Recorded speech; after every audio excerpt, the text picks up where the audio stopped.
नमस्कार, बहुत बहुत स्वागत आप सभी का। आपकी बात छत्तीसगढ़ में खाद पर सियासत खत्म होने का नाम नहीं ले रही। खाद की किल्लत को लेकर प्रदेश सरकार केंद्र को जिम्मेदार ठहरा रही है तो बीजेपी इसका ठीकरा राज्य सरकार के सिर फोड़ रही है। ऐसे में सवाल यह है कि आखिर खाद पर चल रही सियासी फसाद खत्म क्यों नहीं हो रही और क्या किसानों की परेशानी का हल ढूंढने की बजाय सियासी पार्टियां सिर्फ जुबानी जबां खर्च कर रही हैं।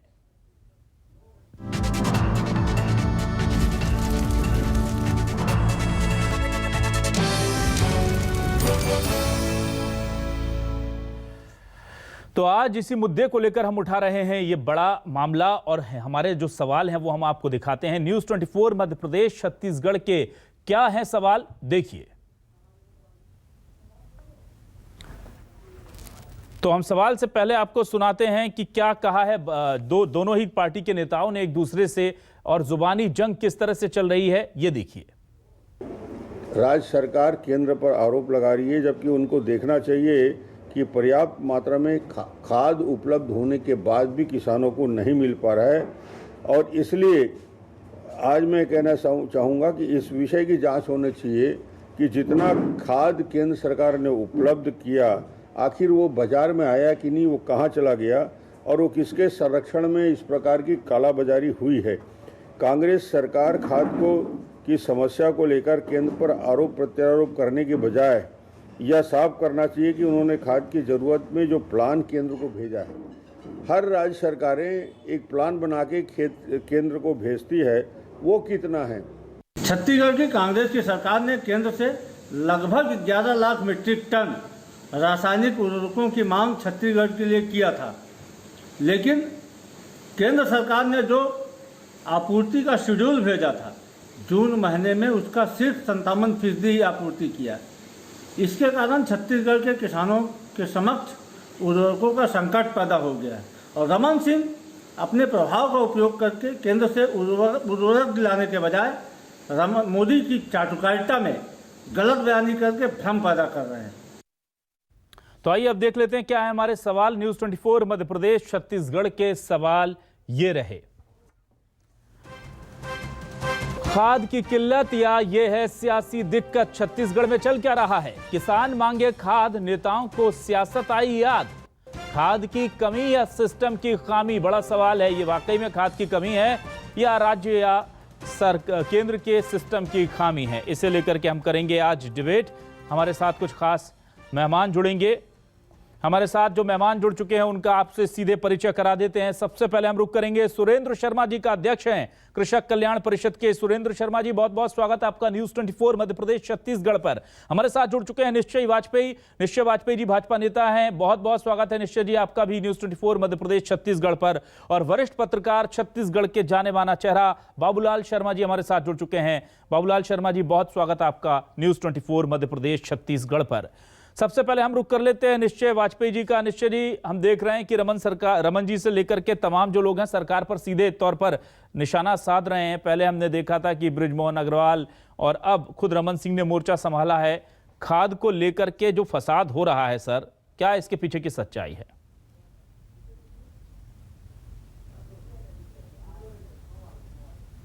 देखिए, ये दुर्भाग्य है छत्तीसगढ़ में जो पिछले 3 सीजन से हम लोग किसानों को परेशानी झेलनी पड़ रही है। पहले साल ये सरकार अपना कुछ जो काम नहीं कर पाती, अपनी नाकामी को केंद्र सरकार के ऊपर डालने की कोशिश करती है। जो खाद, रासायनिक खाद का प्रोक्योरमेंट करना होता है, उसकी अपनी एक प्रक्रिया है जिसमें मार्कफेड जो है वो अपना एक बनाता है कि उसको कितनी खाद किस सीजन के लिए चाहिए है, जो कि इस सीजन के लिए भी बनाया था। 3 लाख टन डीएपी, उनको 4 लाख टन यूरिया और 65,000 टन पोटास का रिक्वायरमेंट उन्होंने बनाया था। और इसके हिसाब से इंडेंट जो है वो केंद्र सरकार ने 4 महीने का शेड्यूल लेके बना दिया है। ये प्रोक्योरमेंट नहीं कर पा रहे हैं। इन्होंने कंपनियों से एमओयू किया, निजी कंपनियों से एमओयू किया। ये बता दें कि कोरोमंडल से इन्होंने जो किया था, इंडोरामा से किया था, मोजेक से किया था, पीपीएल से किया था, इनको कितना मिला? ये प्राइवेट कंपनियों से एमओयू करते हैं, उनको ये ऑर्डर देते हैं और प्रोक्योरमेंट नहीं कर पाते हैं। यहाँ पे क्या है, कुल समस्या ये है कि केंद्र सरकार के जिम्मे में जो काम था, केंद्र सरकार ने बड़ी त्वरित कार्रवाई करते हुए पूरी तरीके से अलॉटमेंट छत्तीसगढ़ को कर दिया। छत्तीसगढ़ की सरकार जो है वो सोती रहती है, जिस समय समस्या सामने आ जाती है उनको अपने कमीशन गिनने से मतलब है। प्राइवेट कंपनियों से काम करना चाहते हैं और वो अगर नहीं कर पाते हैं काम को, या इनका कुछ इस तरह गणित होता है, तो उसको केंद्र सरकार पर डालने की बात करते हैं। ठीक है सुरेश, मिला के ये जो छत्तीसगढ़ में काम चल रहा है, पहले साल इनकी नीयत ऐसी है किसी तरीके से किसानों के फसल को कम कर दें। पहली बार परिवहन को लेकर के जो समस्या पैदा किया गया, पहली साल ऐसा लगा जैसे हमने अफीम की खेती कर ली है। अगले साल रकबा काटने का काम करके किसानों की फसल को कम करने का काम किया।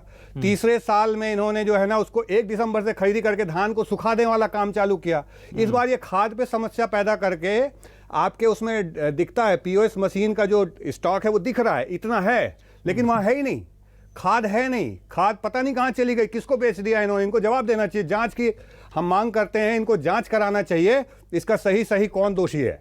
ठीक है। और ये अपनी नाकामियों को, अपनी अव्यवस्थाओं को, ये बोरी की व्यवस्था नहीं कर पाए।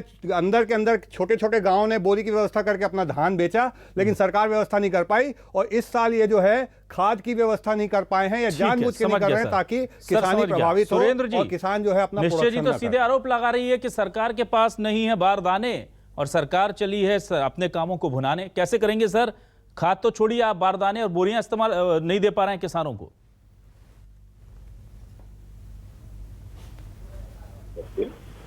और एक चीज देख के और ज्यादा आश्चर्य हो रहा है कि भारतीय जनता पार्टी में प्रवेश होने के बाद आदमी इस तरह की बातें करने लगता है।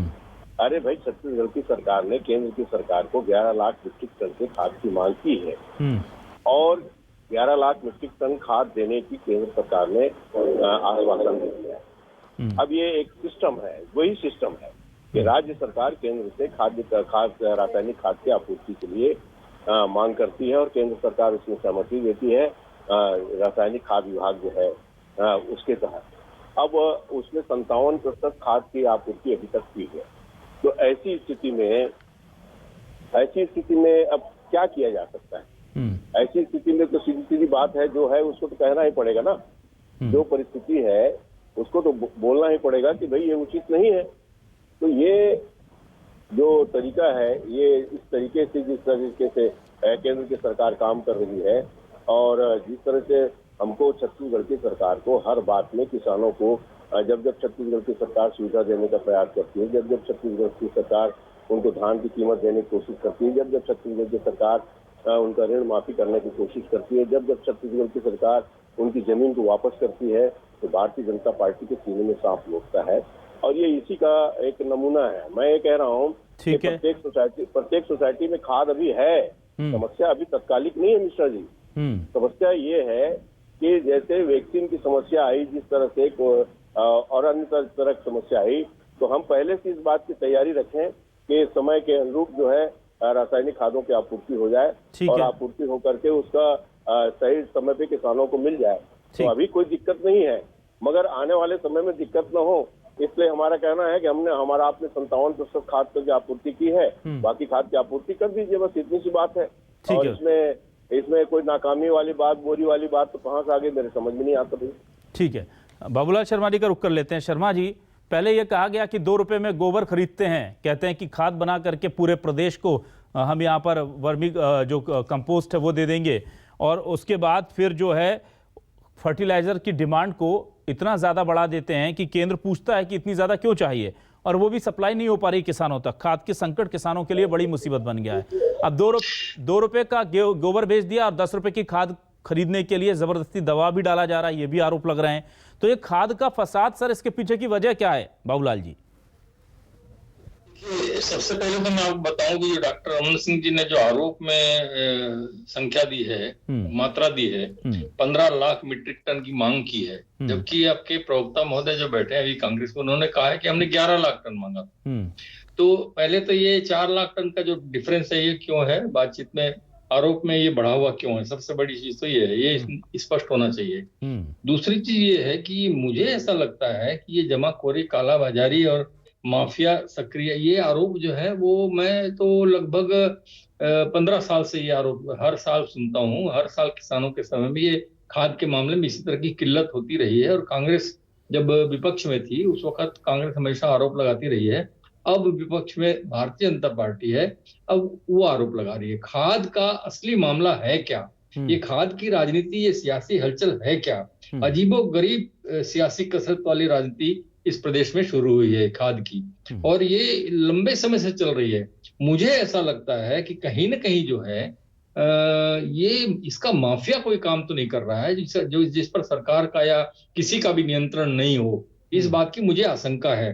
देखिए, रमन सरकार ने भी ऐसी परिस्थितियां झेली हैं और कांग्रेस के आरोप झेले हैं। अब जो है रमन सिंह खुद आरोप लगा रहे हैं, उस आरोप में भी जो है 4 लाख मीट्रिक टन का फर्क है। आरोप लगे तो प्रमाणिक लगे, जबकि 11 लाख का स्वीकृति जो है वो सुरेंद्र शर्मा जी कर रहे हैं। ये फर्क का मामला है। जहां तक सवाल है स्टॉक में 348 लाख मीट्रिक टन स्टॉक में है और फिर उसको कैसे बता रहे हैं?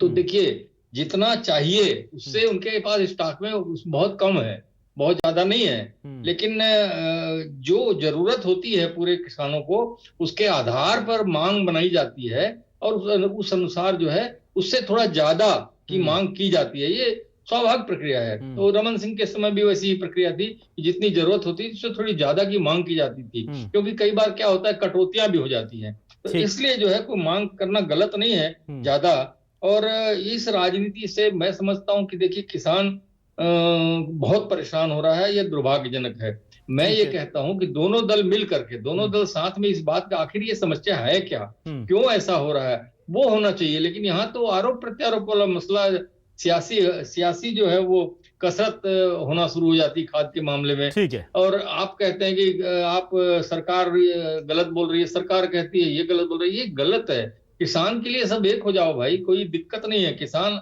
आप किसानों की सरकार आज बैठी हुई है, तो इनको इस बात का विचार करना चाहिए कि किसानों के बीच में क्या सोच जाएगी। और आज ये भी रमन सिंह भी किसानों के लिए बहुत बात किया करते थे, इनको भी विचार करना चाहिए कि भाई किसान का भला हो, सिर्फ आरोप प्रत्यारोप नहीं, चर्चा करके। और निश्चित रूप से इसके बीच में चर्चा दोनों के पक्ष में होनी चाहिए। ठीक है निश्चय जी, कांग्रेस भी अपनी और बीजेपी भी किसानों की अपनी, जब सब अपने तो ठगा किसने सर, ये बताइए ना। क्योंकि अब यहाँ पर तो डेटा भी गलत अलग आ रहा है। ये बाबूलाल जी भी सही कह रहे हैं कि 4 लाख मीट्रिक टन का अंतर ही अगर आ जाएगा एक मंत्री और एक पूर्व मंत्री के बयान में, तो फिर किसान तो बेचारा कंफ्यूज हो जाएगा, उसे कहाँ गणित में उलझा दिया। 15 लाख मीट्रिक टन की मांग है, 11 लाख मीट्रिक टन की मांग है। निश्चय जी, आपको पता हो कुछ तो बताइए।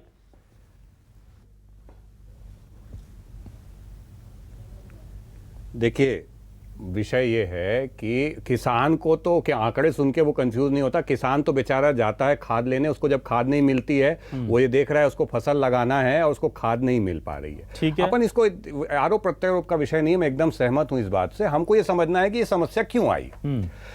अप्रैल महीने से खाद का प्रोक्योरमेंट शुरू होना चाहिए। हमारे छत्तीसगढ़ की मुख्य फसल है धान, जो कि अभी जून में पानी हमारे यहाँ गिरता है और किसानी का काम शुरू हो जाता है। अप्रैल महीने से प्रोक्योरमेंट शुरू होना चाहिए, आपके पास पर्याप्त स्टॉक होना चाहिए। पहली चीज, क्या ये काम हुआ है? मैंने जो कंपनियों के नाम आपको बताए हैं, मैं आपको बता रहा हूं, इन्होंने कुछ भी सप्लाई ही नहीं किया। ये प्राइवेट कंपनियां हैं जिससे छत्तीसगढ़ गवर्नमेंट ने, जिसको लाइसेंस दिया हुआ है, जिसने उसको ऑर्डर दिया, इन्होंने खाद की सप्लाई की नहीं है। केंद्र सरकार के हाथ में राज्य को आवंटन करना है, जो कि उसने बहुत अच्छी तरीके से एकदम सही समय पे किया है। विषय यह है कि आज कृषि के लिए जो खाद का प्रोक्योरमेंट करना है वो राज्य सरकार ने करना है, जिसके लिए मार्कफेड जो है वो एक संस्था है, नोडल संस्था है, वो सबसे एग्रीमेंट करता है।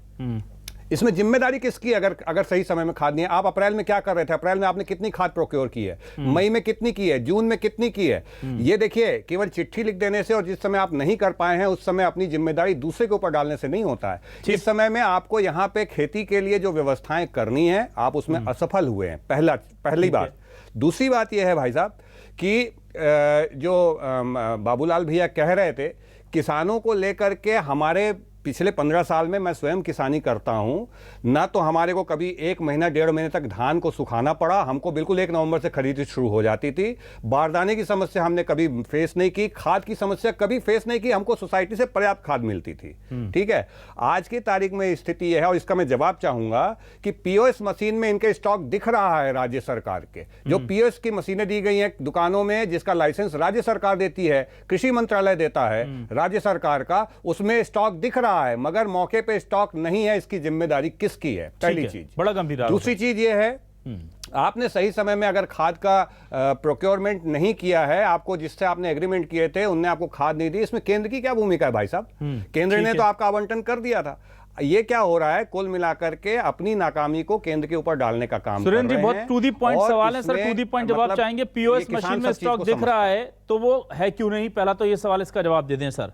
ये तो बड़ी गड़बड़ है अगर ऐसा हो रहा है तो। पहली बात तो ये आरोप ही गलत है मिश्रा जी कि खाद नहीं। मैं स्वयं कई सोसाइटियों में दौरा किया हूँ, वहाँ पर आज की तारीख में धान की बोनी हो रही है। धान की बोनी के समय खाद की बहुत ज्यादा आवश्यकता होती नहीं, और जितने खाद की आवश्यकता आज किसानों को है वो किसान खाद पर्याप्त मात्रा में उपलब्ध है, और किसान खाद ले जा करके बोनी कर रहे हैं। Point number 1।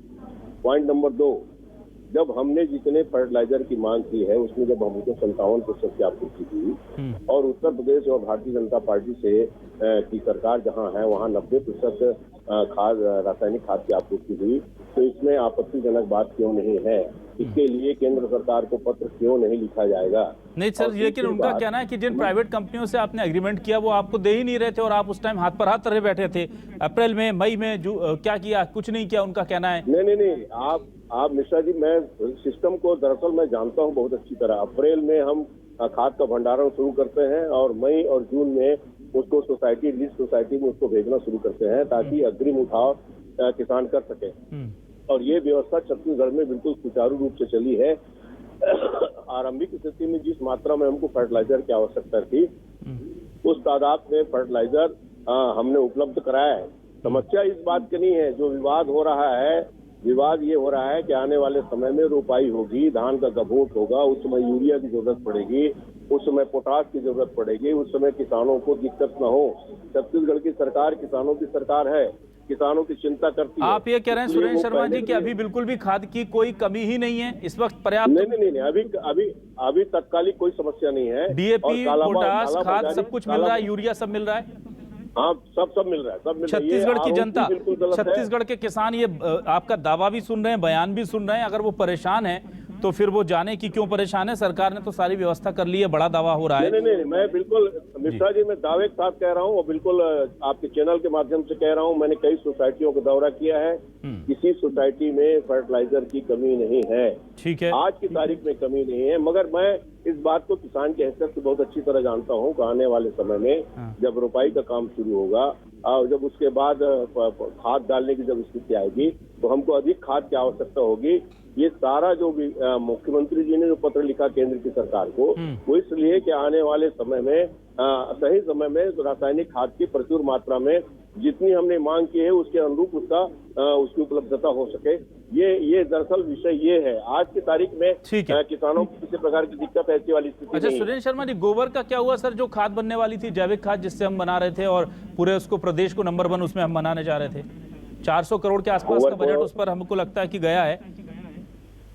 ये गोबर का वर्मी खाद बना भी रहे हैं, गोबर को वर्मी खाद बना के किसानों को दे भी रहे हैं, किसान उसको ले जा भी रहे हैं, रासायनिक खाद के साथ उसका इस्तेमाल भी कर रहे हैं। अब देखिए, पूर्व मुख्यमंत्री डॉक्टर रमन सिंह जैसा एक गंभीर व्यक्ति जो 15 साल तक मुख्यमंत्री रहा, वो ये आरोप लगाते हैं कि 2 रुपये के गोबर को 10 रुपये में बेच रही सरकार मुनाफा कमा रही है। इससे हास्यास्पद बात क्या हो सकती है? भारतीय जनता पार्टी के मंत्री कितने प्रबुद्ध हैं, इसी पता चलता है। कभी बोलते हैं गोबर की क्वालिटी खराब है। अरे भाई, गोबर की क्वालिटी गोबर की ही क्वालिटी होती है। गोबर चाहे भीग जाए, चाहे सड़ जाए, चाहे मिट्टी में मिल जाए, वो फर्टिलाइजर ही बनता है, खाद ही बनता है। और दूसरी बात मैं बता दूं कि 10 किलो गोबर से 4 किलो वर्मी खाद तैयार होता है। फिर उसमें महिला समूह काम करते हैं, फिर 2 रुपया किसानों को दिया जाता है, और इस तरह से 10 रुपये में वो खाद जो है किसानों को उपलब्ध कराया जा रहा है। और ये एकाएक चमत्कार नहीं होने वाला मिश्रा जी, कि एक ही साल में पूरा का पूरा जैविक खाद का उपयोग होने लगेगा। ठीक ये है। योजना हमने आरंभ की है।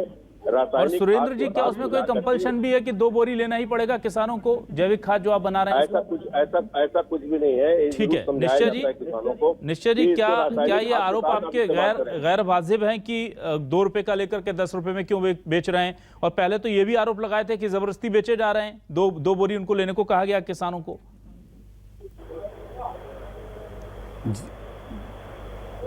जी, मैं ये बहुत अच्छा विषय है। मैं सुरेंद्र भैया ने बहुत अच्छी बात बोली है। थोड़ा और जोर से दमदारी के साथ छत्तीसगढ़ के किसानों को बोल दें कि वर्मी कंपोस्ट कंपलसरी नहीं खरीदना है भाई, तुम्हारी मर्जी हो तो तुम खरीदो। हमारा मुद्दा केवल इतना है, हम ये नहीं कह रहे। हमारा कहना यह है 2 रुपए में आपने गोबर खरीदा, आप वर्मी कंपोस्ट को 10 रुपए में बेच रहे हैं, जबरिया बेच रहे हैं।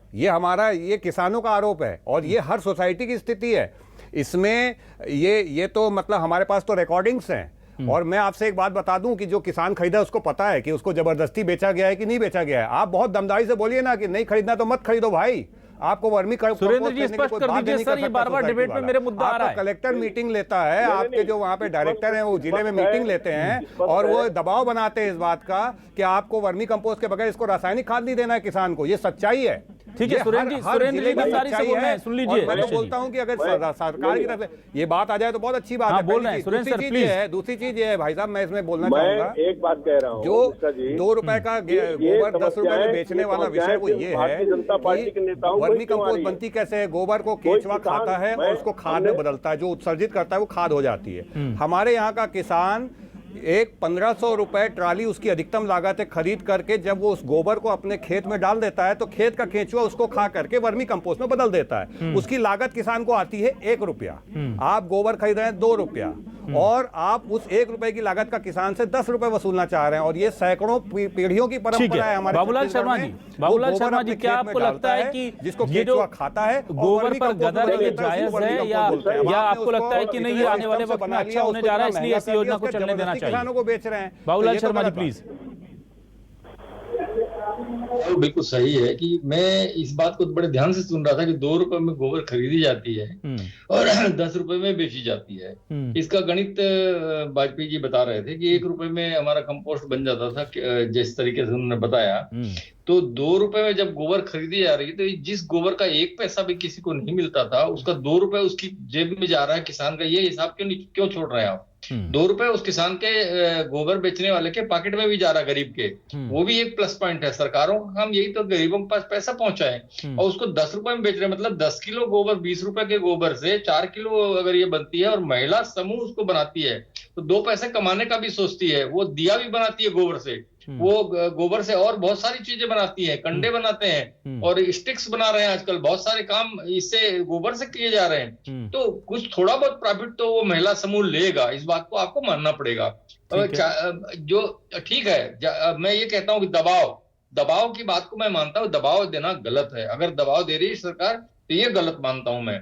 आगे मैं ये मानता हूं कि किसानों की सरकार है, मुख्यमंत्री किसान है, वो चाहते हैं कि जो परंपरागत खेती थी, खाद के परंपरागत वर्मी पोस्ट से जो हुआ करती थी खेती, उस तरफ हम बढ़ें ताकि ऑर्गेनिक खेती जो है उसकी तरफ हम बढ़ सकें। ये सोच मुझे इसके पीछे लगती है। और निश्चित रूप से मैं नहीं कर रहा हूं प्रशंसा, आरएसएस के लोगों ने गोबर की योजना पर भूपेश बघेल को बधाई दी जा करके, तो ये तो उनकी खुद की योजना है। भारतीय जनता पार्टी के लोग भी इसको चाहते थे लेकिन कर नहीं पाए। आज जो है वो काम हो रहा है, तो लोगों के पास, गरीबों के पास अगर पैसा जा रहा है तो कोई विरोध नहीं होना चाहिए, ये मेरा मानना है। ठीक है सर, तो गोबर की खाद बेचिए या फिर रासायनिक खाद का इंतजाम कीजिए, लेकिन छत्तीसगढ़ का अन्नदाता जब मांगे तो उसे इसका हक दीजिए। निश्चय जी, बहुत लंबा डिबेट हो गया है, हमारे पास वक्त नहीं है। आगे हम कोशिश करेंगे कि एक बार और फिर आपको जोड़ेंगे हम अपनी इस परिचर्चा में। सुरेंद्र शर्मा जी, हम शुक्रिया अदा करेंगे आपका, निश्चय वाजपेयी जी आपका, और बाबूलाल शर्मा जी आपका भी शुक्रिया अदा करेंगे इस खास डिबेट में हमसे जुड़ने के लिए। तीनों का बहुत बहुत शुक्रिया।